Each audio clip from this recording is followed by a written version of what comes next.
பாஜகவுடன் கூட்டணியை அறிவிக்கும் நிர்பந்தத்திற்கு அதிமுக ஆளாக்கப்பட்டுள்ளது. திமுக எம்பி கனிமொழி இவ்வாறு கூறியிருக்கிறார்.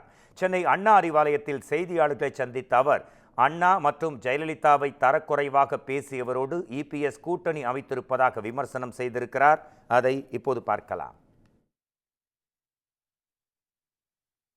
நாங்க சமீபத்துல தான் சிறுபான்மை மக்களோடு நாங்கள் நிற்போம் அப்படின்னு ஒரு ஆணித்தரமாக பேசினார் மேடையிலே.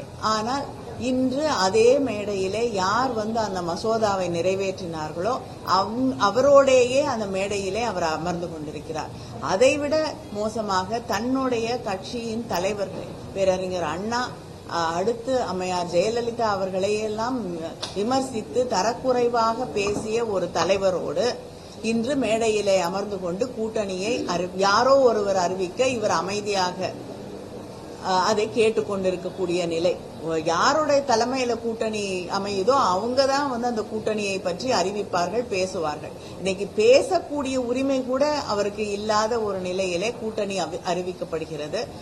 தங்களுடைய தலைவர்களை எல்லாம் இழிவாக பேசிய ஒருவரோடு அந்த மேடையிலே அமர்ந்து கொண்டு அந்த கூட்டணியை ஏற்றுக்கொள்கிறார் என்று அவரே அதே தலைவர்களை தன்னுடைய வீட்டுக்கு அழைத்து விருந்தளிக்கக்கூடிய ஒரு நிலைக்கு அவர்கள் தள்ளப்பட்டிருக்கிறார்கள். இது கட்சிக்கு செய்யக்கூடிய துரோகம், தமிழ்நாட்டு மக்களுக்கு செய்திருக்கக்கூடிய மிகப்பெரிய துரோகம்.